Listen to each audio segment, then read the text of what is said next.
đường trần gian ai đếm được bề dâu.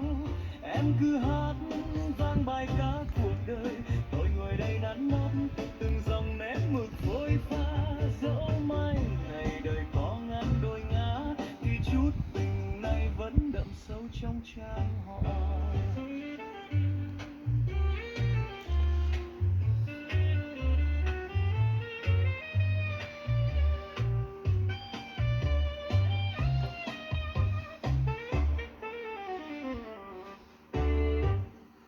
Mực mái nghiến sâu ngọn bút nghiêng nghiêng, gửi vào câu ca một chút yêu phiền. Em bàn tiếng ca cho nhân thế, tôi muốn chữ viết làm vui, hay kẻ tha hương chợt ấm áp bờ môi. Bình trà đã nguội, khói bay dần tan, bài hát dạo vỉa hè giờ cũng vừa sáng trang. Một đồng tiền lẻ,